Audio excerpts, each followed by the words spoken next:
Assalamualaikum warahmatullahi wabarakatuh. Mengenal Khadijah binti Khalid.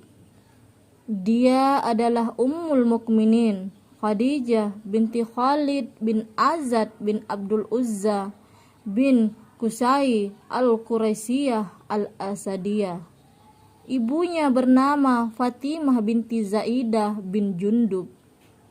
Beliau dilahirkan di Mekah tahun 68 sebelum hijrah. Ia berasal dari keluarga bangsawan Quraisy. Khadijah dididik dengan akhlak mulia dan terhormat sebagai seorang wanita. Sehingga tumbuhlah ia dengan karakter yang kuat, cerdas dan menjaga kehormatan. Nazab Khadijah bertemu dengan nazab Nabi Shallallahu Alaihi Wasallam pada kakek kelima, Qusay. Ia adalah wanita pertama yang dinikahi oleh Nabi Muhammad Shallallahu Alaihi Wasallam, orang pertama yang menerima dakwah Islam dan wanita yang paling dicintai beliau. Khadijah di masa jahiliyah. Di masa jahiliyah, sebelum kenal dengan Rasulullah, Ummul Mukminin Khadijah radhiyallahu anhu dikenal sebagai seorang wanita yang kaya dan seorang pedagang besar. Ia bekerja sama dengan laki-laki untuk bagi hasil barang dagangannya. Karena laki-lakilah yang terbiasa bersafar ke Syam untuk berdagang. Sedangkan wanita-wanita di masa itu tidak terbiasa keluar menuju tempat yang jauh. Inilah tradisi Arab kala itu. Hal ini juga sesuai dengan sifat menjaga kesucian diri yang beliau miliki. Hari-hari terus berlalu hingga beliau mendengar kisah tentang seseorang yang bernama Muhammad bin Abdullah, seorang laki-laki yang berakhlak mulia, jujur lagi terpercaya. Jarang sekali terdengar di masa jahiliyah ada seorang laki-laki yang memiliki sifat sedemikian mulia. Ia dikirim seseorang untuk menawarkan kerjasama dagang menuju Syam. Ia berikan barang kualitas super yang tidak ia percayakan kepada pedagang lainnya. Ketika Khadijah dan Muhammad telah sepakat bekerja sama, Khadijah menyertakan seorang budak laki-lakinya yang bernama Maisarah untuk membawa barang dagangan itu hingga ke Syam. Di daerah Romawi itu, Muhammad bin Abdullah berteduh di bawah pohon dekat dengan kuil milik seorang pendeta. Si pendeta datang mendekati Maisarah. Ia berkata, "Siapa laki-laki yang berteduh di bawah pohon itu?" "Ia seorang laki-laki Quraisy dari penduduk Al-Haram," jawab Maisarah. Si pendeta berkata lagi, "Tak seorang pun yang singgah di bawah pohon ini kecuali seorang nabi." Kemudian Rasulullah mulai menjual barang dagangannya dan membeli barang lainnya yang beliau inginkan. Sesampainya di Mekah, beliau menemui Khadijah dengan hasil keuntungan dagangannya. Kemudian Khadijah membeli barang bawaannya. Beliau pun mendapatkan untung berkali lipat. Maisarah mengabarkan tentang kemuliaan akhlak Muhammad bin Abdullah dan sifat-sifatnya yang istimewa yang ia lihat saat bersafar bersama. Demikianlah safar. Ia menampakkan sesuatu yang tersembunyi dari perangai manusia. Terlebih safar di masa itu yang kendaraan dan keadaannya tidak senyaman sekarang. Membuka hati untuk laki-laki mulia. Sebelumnya Khadijah telah menikah 2 kali. Pertama, menikah dengan Atiq bin Aid al-Makhzumi. Kemudian ia meninggal.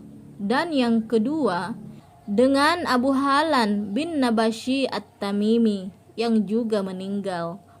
Tapi dari Abu Halan, ia mendapatkan seorang putra yang bernama Hind bin Abu Halan. Setelah itu, Khadijah menutup hatinya dari semua laki-laki. Ia tak ingin lagi menikah dan memutuskan hidup sendiri. Tapi cerita-cerita tentang Muhammad SAW yang ia dengar dari orang-orang dan dari Maisarah menggoyahkan keteguhannya. Ia begitu kagum dengan seorang laki-laki yang begitu mulia akhlaknya. Tidak hanya mendengar, ia pun membuktikan dan mengujinya dengan mengajak kerjasama dalam masalah uang. Semakin tampaklah amanahnya dan sifat-sifat mulia lainnya. Dari sini dapat kita petik pelajaran saat tertarik dengan seorang laki-laki atau perempuan, jangan tergesa-gesa menyatakan perasaan padanya. Uji dulu akhlaknya, apakah kebaikan yang disampaikan seseorang tentangnya benar atau hanya kabar burung saja. Khadijah adalah wanita yang cerdas.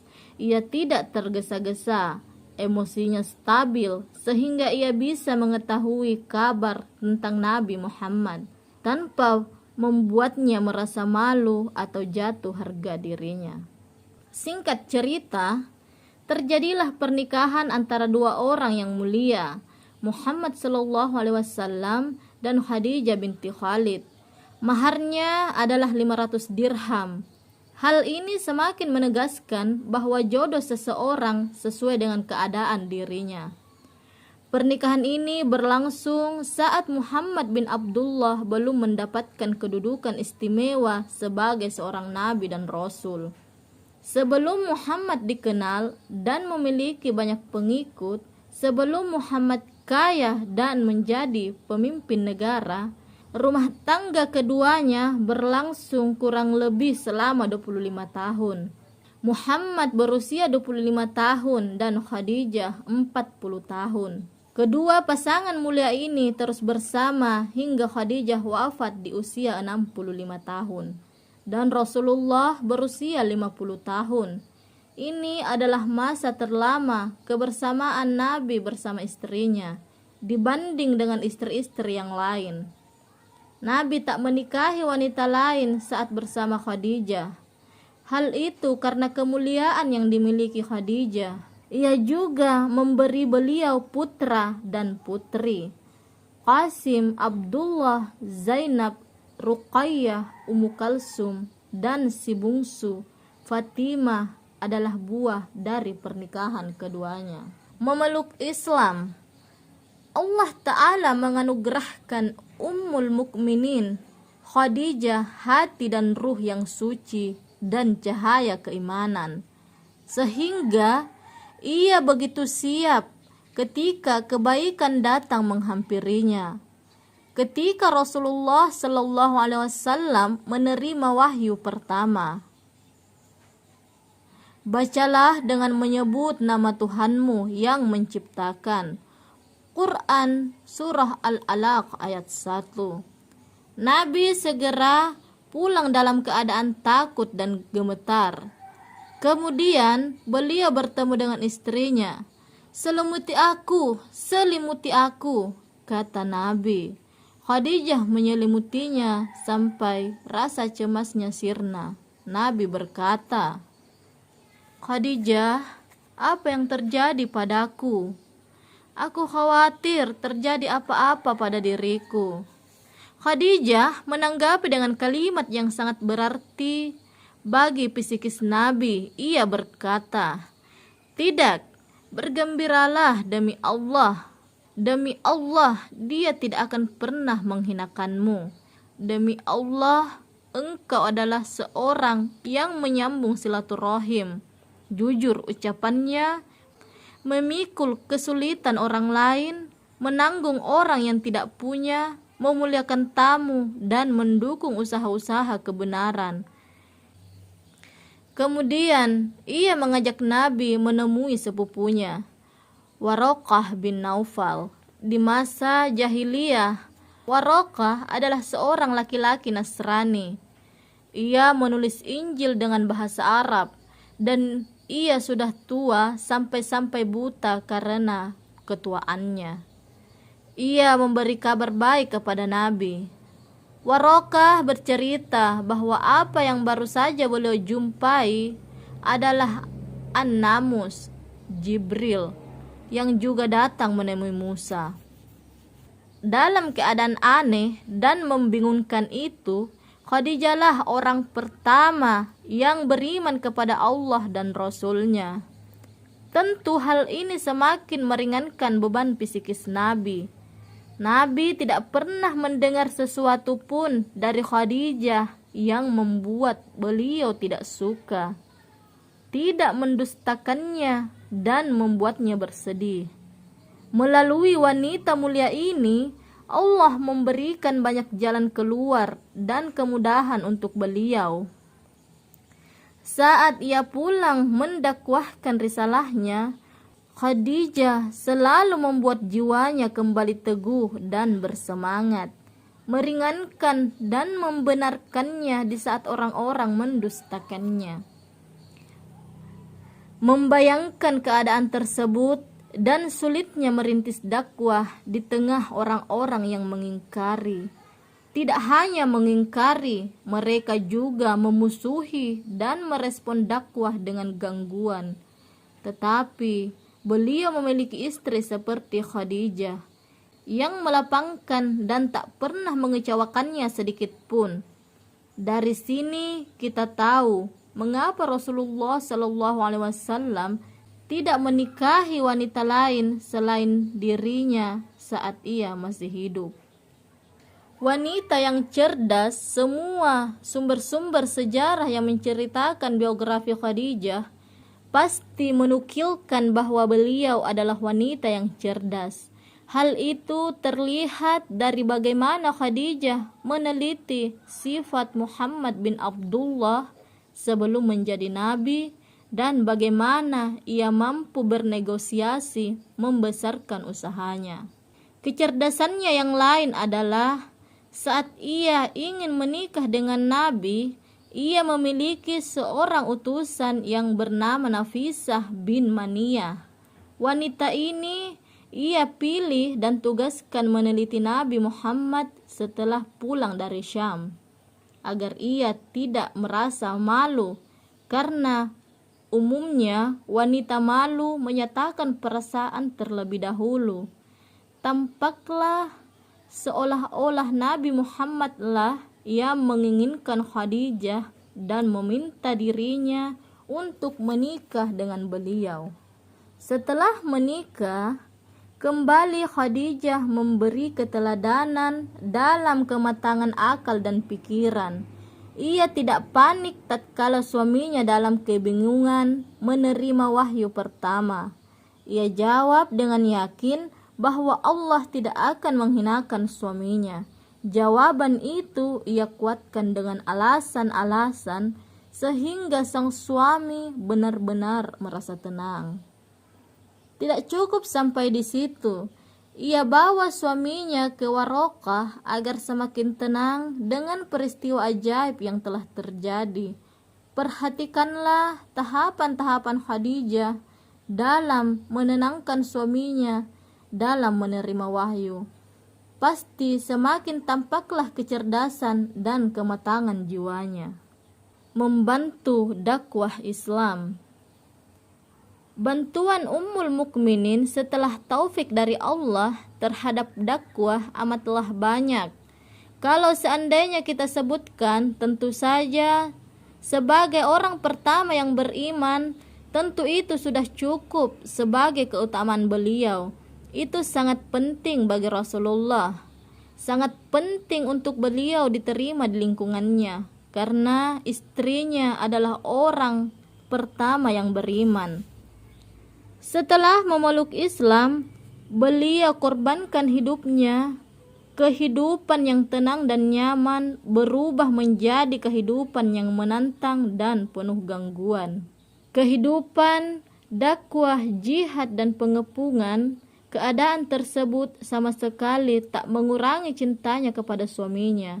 Bahkan ia bertambah cinta kepada sang suami. bertambah cinta pula terhadap agama yang ia bawa. Ia senantiasa mendampingi dan mendukungnya mencapai tujuan yang diperintahkan Allah Ta'ala. Ketika orang-orang Quraisy memboikot dan mengasingkan Bani Hashim ke pinggiran Mekah, Khadijah tak ragu pergi bersama suaminya. Waktu pengasingan dan boikot tersebut bukanlah waktu yang singkat. Bani Hashim begitu menderita, kekurangan makanan sampai-sampai mereka makan dedaunan karena tak ada makanan. Mereka seolah-olah akan mati kelaparan. Bayangkan, Quraisy memboikot mereka dengan tidak menikahi mereka, tidak membeli atau menjual sesuatu kepada mereka selama 3 tahun. Penderitaan seperti apa yang akan terjadi kalau demikian keadaannya? Dalam keadaan tersebut, Khadijah yang bukan bagian Bani Hashim tetap menemani sang suami. Padahal ia dulunya wanita kaya dan berkecukupan. Inilah jalan dakwah, tidak mudah. Sehingga pasangan hidup, orang-orang yang meniti jalan dakwah pun adalah orang-orang yang tangguh. Sekali lagi, inilah di antara alasan Nabi senantiasa mengenangnya dan tidak melakukan poligami saat bersamanya. Keutamaan Khadijah, yang pertama, wanita terbaik. Tidak diragukan lagi, wanita dengan keadaan demikian adalah wanita yang terbaik. Rasulullah SAW dengan lisannya sendiri memuji kemuliaan Khadijah. Diriwayatkan dari Anas bin Malik radhiyallahu anhu, Rasulullah SAW bersabda, "Cukup bagimu 4 wanita terbaik di dunia: Maryam binti Imran, ibunda Nabi Isa; Khadijah binti Khalid; Fatimah binti Muhammad; dan Asiyah istri Fir'aun." Hadis riwayat Ahmad 12.391, Tirmizi 3.878, dan sanadnya disahihkan Shu'aib al-Arnaud. Kedua, Allah menitip salam untuknya melalui Jibril. Dalam sebuah hadis yang diriwayatkan Al-Bukhari dan Muslim dari Abu Hurairah radhiyallahu anhu, beliau menceritakan, pada suatu ketika Jibril mendatangi Nabi Muhammad SAW sambil mengatakan kepada beliau, "Wahai Rasulullah SAW, ini Khadijah telah datang. Bersamanya sebuah bejana yang berisi lauk, makanan dan minuman. Jika dirinya sampai, katakan padanya bahwa Robnya dan diriku mengucapkan salam untuknya. Dan kabarkan pula bahwa untuknya rumah di surga dari emas yang nyaman, tidak bising dan merasa capai." Hadis riwayat Bukhari nomor 3820, Muslim nomor 2432. Ketiga, Nabi menganggap mencintainya adalah karunia. Setelah mengetahui bagaimana setianya Ibunda Khadijah menemani Nabi Muhammad SAW, tentu kita paham bagaimana kedudukan beliau di sisinya. Hal itu juga tampak dari riwayat-riwayat betapa Rasulullah SAW sering menyebut namanya, memuliakan teman-temannya sepeninggal beliau. Sampai-sampai Rasulullah mengucapkan sebuah kalimat di hadapan Aisyah yang menjelaskan kedudukan Khadijah di hati beliau. "Sungguh Allah telah menganugerahkan kepadaku rasa cinta kepada Khadijah." Hadis riwayat Muslim nomor 2435. Wafatnya Ummul Mukminin Khadijah radhiyallahu anhu wafat 3 tahun sebelum hijrahnya Nabi Muhammad SAW ke Madinah. Saat itu beliau berusia 65 tahun. Rasulullah SAW sendiri yang turun memakamkan jenazah sang istri tercinta dengan tangannya yang mulia. Beliau memasukkan jenazahnya ke kuburnya.